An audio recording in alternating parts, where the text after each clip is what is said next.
Yeah, that's question number 1. Initially, velocity is displacement over time. And so you can find the time using displacement over velocity. The problem says that the displacement is 130 kilometers, right? And the velocity was 95 kilometers per hour. So if you divide them, you will get the time in hours. And so you get it as 130 divided by 95, which is 1.4 hours. That is the time that you took to drive home from school. That's clear, isn't it? And then it says it began to rain and you slowed to 65 kilometers per hour. So now you have to find the time that you took by subtracting. It's given us 3 hours, 20 minutes. You got to change it into hours, right? How do you do that? 20 divided by 60, so it goes 3.33, and I took note of significant figures, that's why it's 3.3. And so when you're driving at 65 kilometers per hour, you have already driven 1.4, so the remaining time is 1.9. Is that what you got? 1.9 hour? Okay. And then you calculate the displacement during that 1.9 hour just by multiplying, and you get it as 120.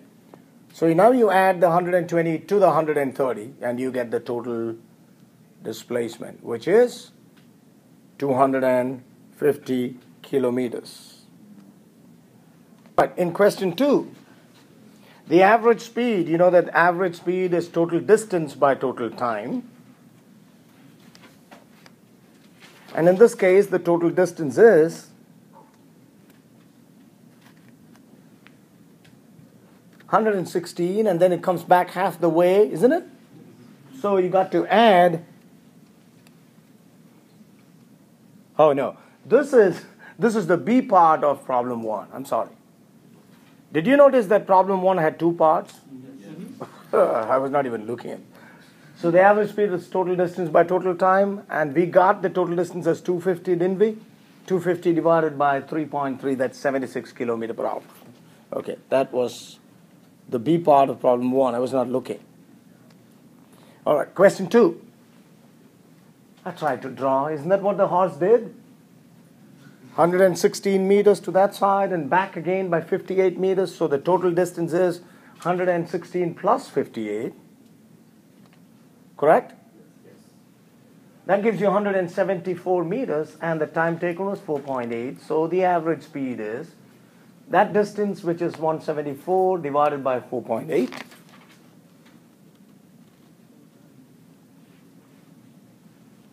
Gives you 36 meters per second.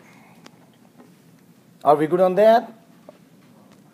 Now, what's the formula for average velocity? It's displacement by time. And the displacement is only 58 meters. And what's the time taken? I missed. Did I miss it again? Yeah, I missed it again. I was not even seeing that. Okay. So what do you get when you divide? That's 18.8. And what do you get? 2.09? 3.09. Thank you. 3.09 meters per second. Okay. Question number 3. That's the car and the truck, and the spacing is 110 meters. Don't you laugh at what I draw. And the truck is moving at 75 kilometers per hour. The car is at 88, isn't it? You got to change both into meter per second, or just keep that in kilometer per hour and change the distance into kilometer. Okay? So first what you do is the relative velocity of the car compared to the truck. How much is that? How fast is the car moving compared to the truck? 13. So that's what you do first. So you take 88, take away 75, you get 13 kilometers per hour. And then you know the distance between them is 110 meters. So change it into kilometer. How do you change? Divide by 1,000. So you got it as 0.110 kilometers. And then velocity is displacement over time. So that's the time it takes to catch up. That's 0.11, and then rearrange, so time is displacement over velocity. 0.110 kilometer divided by 13 kilometer per hour. Remember that, you're going to get the time in hours, isn't it? Yeah, you're going to get the time in hours. So you got to convert it into seconds, multiplying by 3600. So when you multiply, you get, and check this calculation.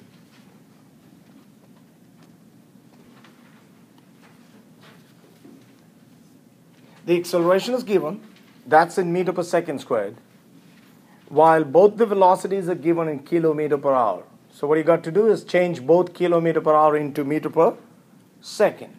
That is what I've done. Multiply each one by 5, divide by 18, and you get 22. I'm just rounding off to 22 and 31. And then acceleration is v2 minus v1 by delta t. Plug it into that. Make time the subject is 31 minus 22 by the acceleration, which is 1.6, and you have the answer.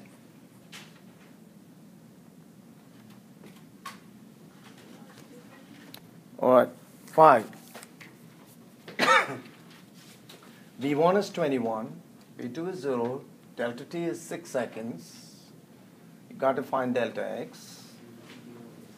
That's how you write down for every problem. It's not silly. It's very important that you write it down. Otherwise, you'll miss it. And then use that formula. 21 plus 0 by 2 times 6.00, 126 meters. Or you could have just done 21 times 6. So that is 63? Okay, that's fine. Just what I told you. Change the 95 kilometer per hour into meter per second. 26, significant figure, that's why 26 meter per second. The final velocity is 0. And I'm saying the displacement in 1 second is 26 times 1. I'm trying to show you. Because displacement is velocity multiplied by time, isn't it? Okay, so you got 26 meter. And then in the A part, it says that the acceleration is how much? How much is it? -4. -4. So you're going to tie that in. What's the initial velocity? 26. What's the final velocity? 0. And you have your acceleration as -4. Okay, so that's what I'm writing now. And this is a new equation that we have not used, but you got to remember this. So I'll stop it right there. Rearrange and make displacement the subject. Plug in the numbers. I'm not going to read all the numbers. Then you get -676 by -8, which is, of course, positive 84.5 meters. That is the distance or displacement after you hit the brakes. And the 26 was before you even hit the brake, right? And so the total displacement, you've got to add both of them. You get 110.5 meters. All right, the B part, I did it, so I just wanted to roll on. The B part, again the same thing. 2 times -8, that's equal to this. You get it as 42, and the total was 26 plus this, 68 meters. What was the answer for the first one? For A? 7. Just for the sake of those who did not do it. I wrote everything down. Delta x is 0. V1 is what you have to find. Delta t is 3. A is -9.8. That's the equation.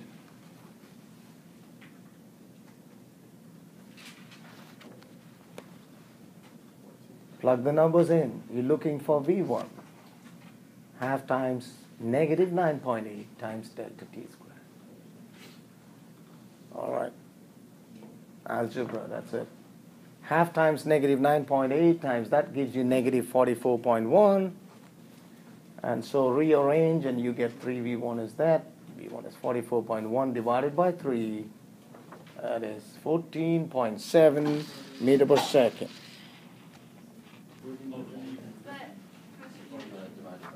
Hold on. To find the height, delta t is 1.5. V1 or V0 is 14.7. A is negative 9.8 because it's going up. That's the time. And delta X is what you're looking for. So again, it's the king. Plug the numbers in. Do not make a mistake. And you have the answer.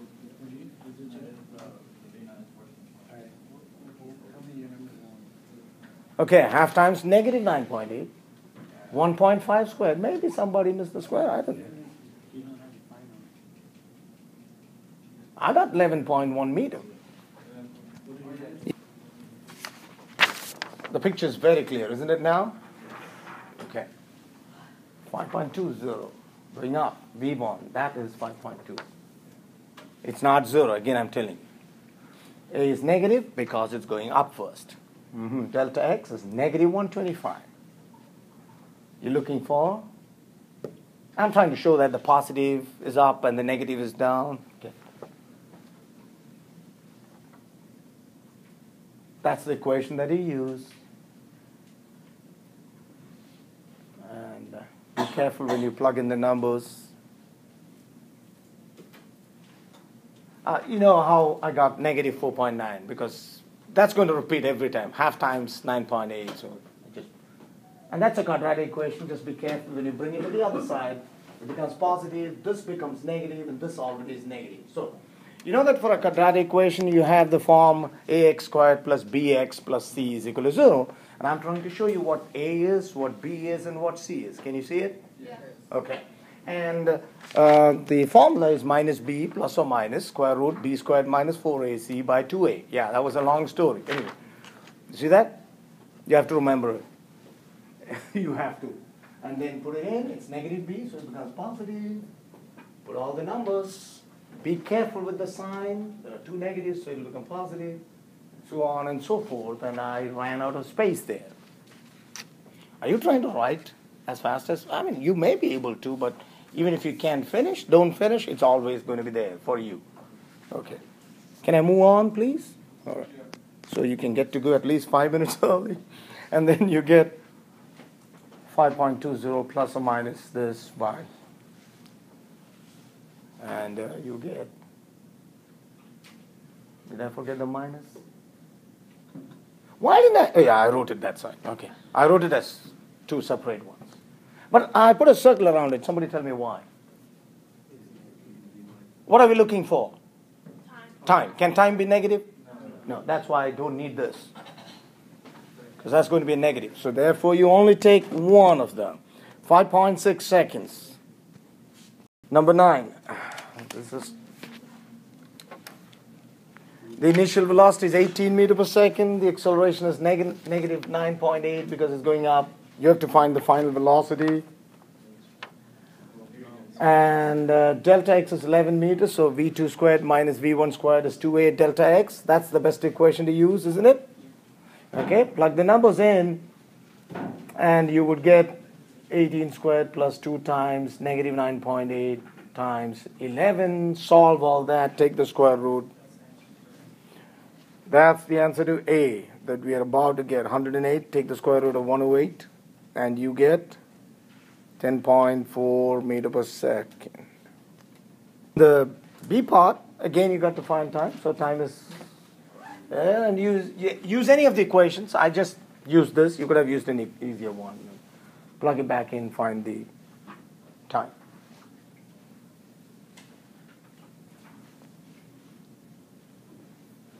And if you do this way, you're going to get a quadratic equation which will give you two answers. And surely you need to have two answers, isn't it? Because once it will cross the 11 meters on the way up, and then it will cross that when on the way down.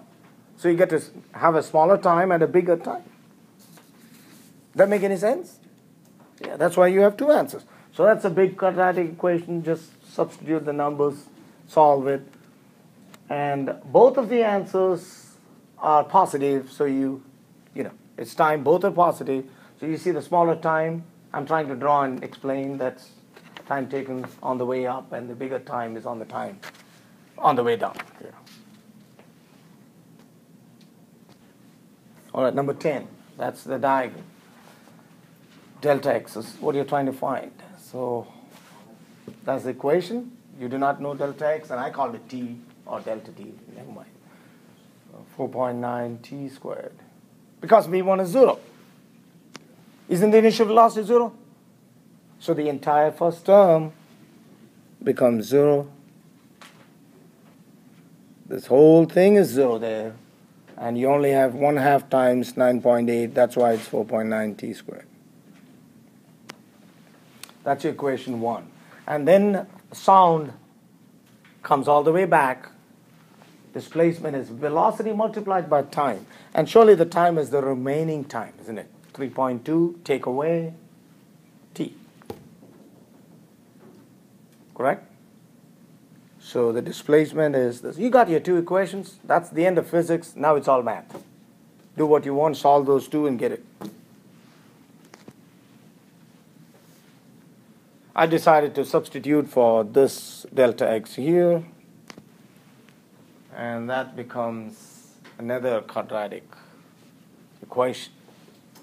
Third time. Got to be really careful on this. I struggled on this because I was not getting the answer. I had missed the sign. Negative 340 became positive 340 and took me some time to realize.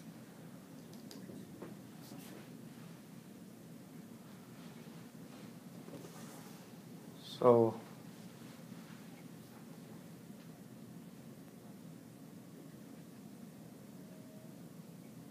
you get the time as 3.1, take it and plug it back into one of those equations. I put it into equation 1, and I got it as 47 meters.